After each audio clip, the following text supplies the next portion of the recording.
It's a bizarre situation. Trading up, such an aggressive move. Such an aggressive move It is. for a guy who is really inexperienced Yeah. during a freaking pandemic when you couldn't even really like meet with them in person. I mean, there was no combine. And then you're actually thinking about giving up on him after 4 starts, 1 injury, and no actual failure. Is it unprecedented, or is there anything else that you can point to in the history of the world? I mean, I think for the Mankind. most part, it's unprecedented. The situation that comes to mind, first of all, like I said, there's no exact. I mean, usually if you look at like a Josh Rosen who was pushed out in year 2, it was because a new regime took over that didn't have any ties to him. But the closest thing that I can think of in history would be Brett Favre. He was drafted high round 2, started, I don't even think he started. He played 2 games. Glanville hated him. The regime stayed the same. And Glanville's like, get this guy off my roster. Like, mocked him, made fun of him, talked ish to him, did not like Brett Favre, got him out. I mean, obviously, we don't know how Trey's career is going to turn out. If Trey turns out to be a really good quarterback, then there's even more parallels. But that's what happened with Brett Favre. Same regime, drafted high, not as high as Trey, obviously, but high in round 2 is very high. And they just gave up on him before they even saw anything from him. So that's the closest thing I can think of. I mean, I like that because I was going to point to like losers. I mean, Brett Favre never got a chance. He went to Green Bay at 23. And you know what he got? A great coach. A coach who kind of mentored Andy Reid, and a coach who did great work with Joe Montana and Steve Young. And boy, that was great for it. Really important. It matters where you go, the situation, the place, and it doesn't feel like this is the right place and time for Trey Lance. He needs to find his Green Bay or wherever that his Mike Holmgren, wherever that is. I don't know. So yeah, that's a good one. I was looking at like, dude, the way the Niners are treating him, it's like he's like Paxton Lynch or Jim Druckenmiller. It's like he's Jim freaking Druckenmiller. But those guys were late first-round picks, and there's plenty of examples of teams being like, you know what, we took a flyer on you at the end of round 1. You suck. Don't need to see anymore. Top 3 that you traded up. You can't do that. I mean, most owners won't let you. Most owners just won't freaking let you. And for whatever reason, the Niners are allowed to do all that, make some decision based on practice, and people are like, man, they are so ahead. They're just light years ahead of the rest of the league. Look at them. Wow. There's nothing like it, Grant. There's nothing that parallels it. Like I said, if you're a high pick and you get moved on from, it's usually because a new regime took over. The regime hasn't changed. If you move on from a guy who doesn't have a lot of starts, it's because they looked awful the whole time, never once looked good, or behind the scenes, they're like a malcontent, or they're doing the Jamarcus Russell thing where they're not even studying film, or Ryan Leaf, where it's like, dude, you got other issues that are not football related that we can't fix. There's always a reason for it. The regime has stayed the same. There are no starts. He's been a model citizen. We know for a fact he's a smart kid. He wants to be great. He picked up the playbook in 2 weeks. Like, I don't understand it. I've never seen anything like this ever in my life. And there's a reason. There's a reason we've never seen anything like it, because it's not how you run a football team. No. That's not how you do things. Sports organization. I think the closest parallel is James Wiseman with the Warriors. This is basketball. Forgive me if you guys don't know about this, but the Warriors drafted James Wiseman, I believe, with the 2nd pick. It was a lottery pick. They took him over LaMelo Ball. Like, it was a big mistake. And, you know, he played like a game or 2 in college. It was all hype based off of high school and stuff. And, you know, they ended up trading him for a freaking role player, like for nothing, essentially.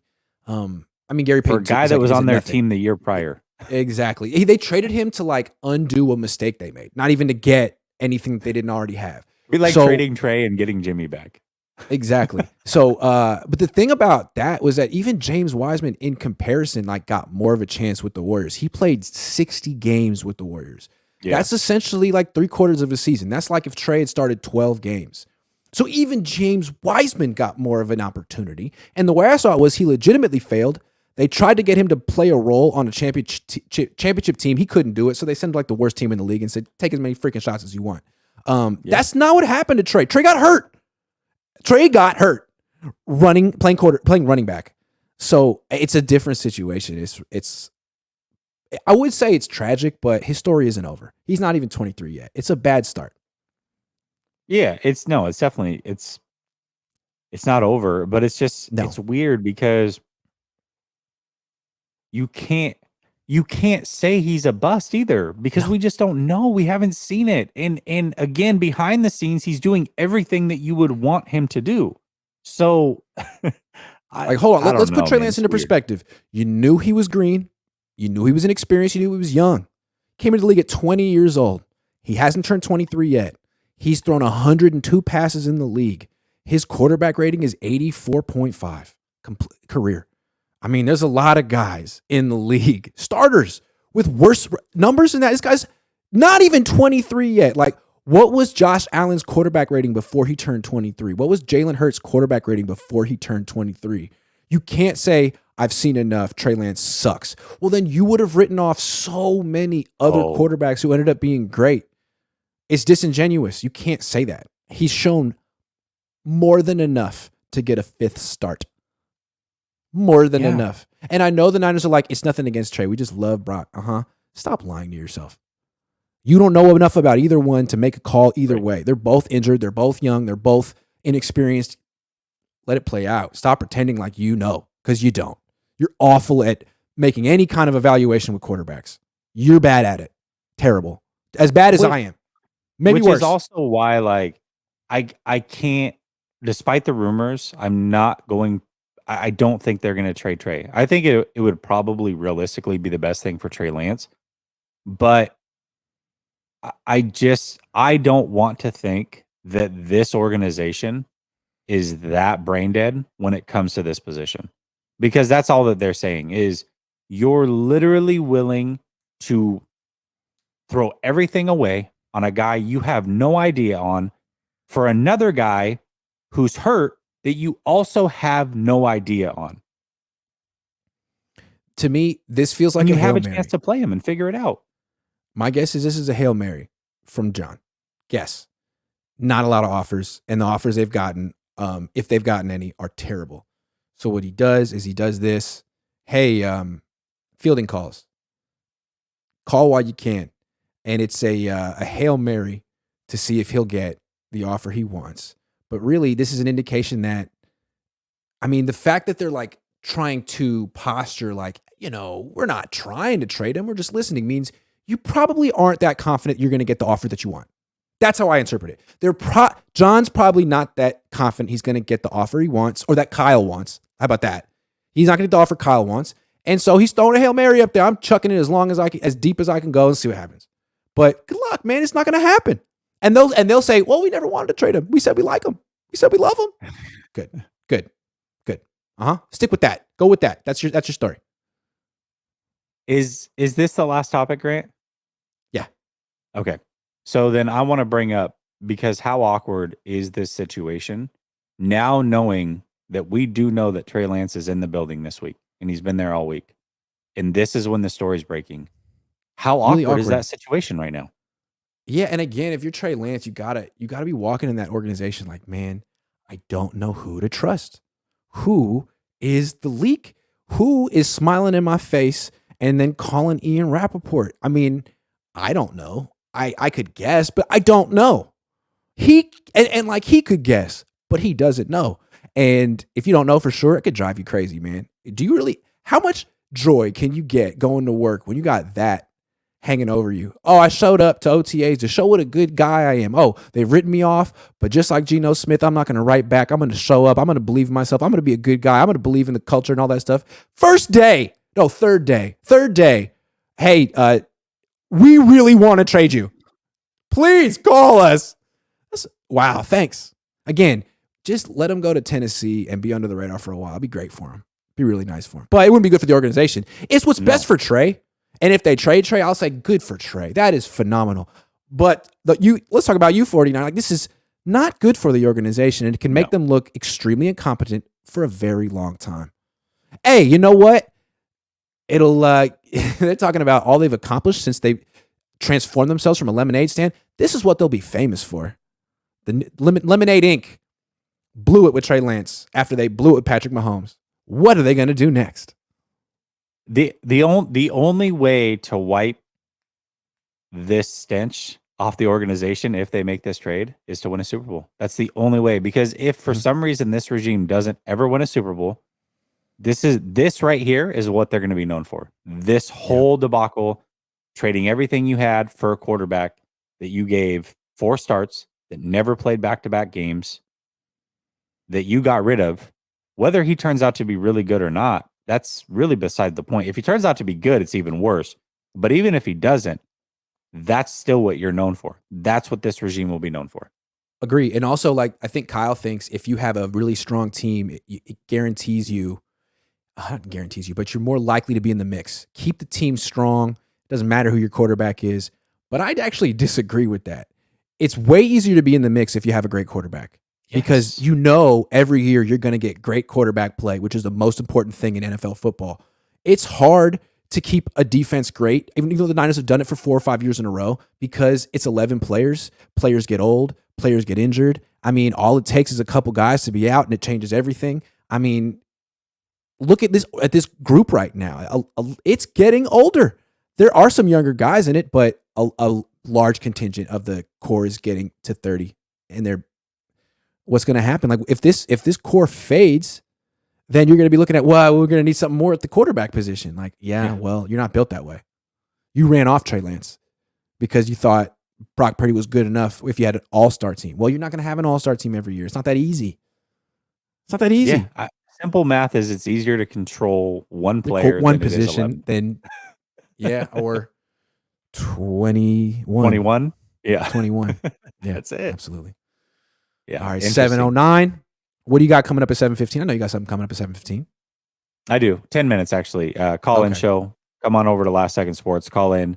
We're obviously going to be talking about this situation. I know that people have got to get this off their chest. There's a lot of opinions one way or another.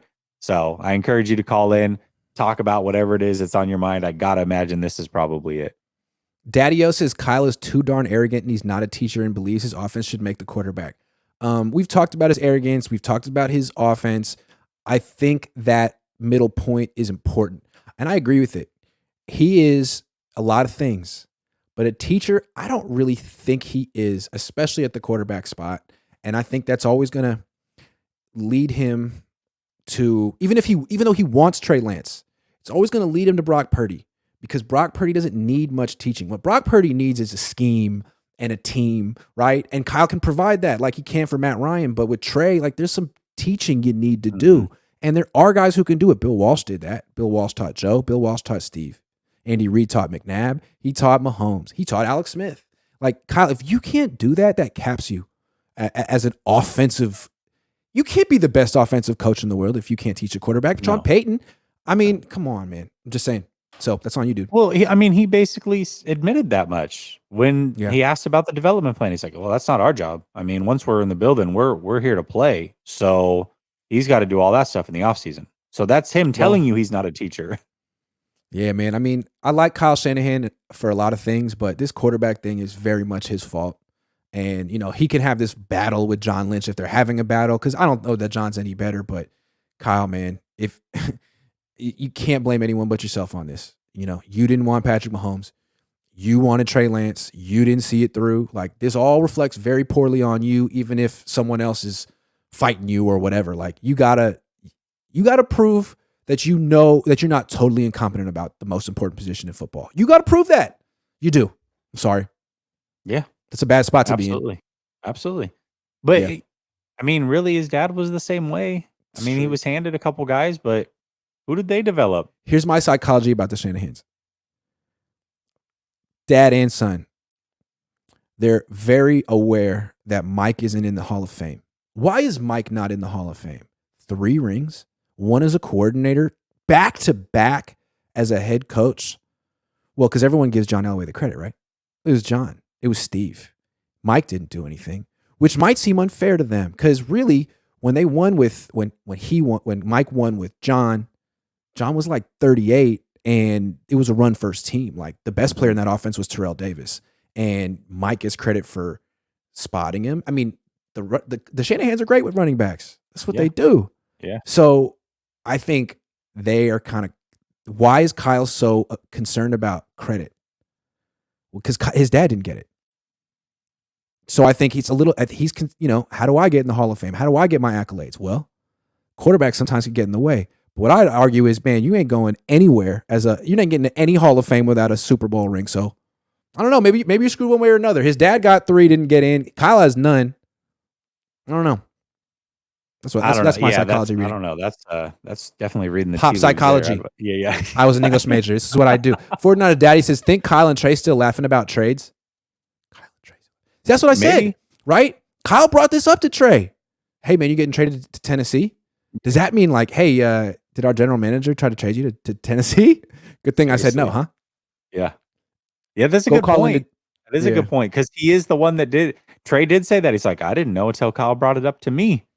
Right. And they brought it up and Kyle made it public and they joked about it. Oh, man. You love to see how would that be? Rich and powerful people maneuver situations through the media.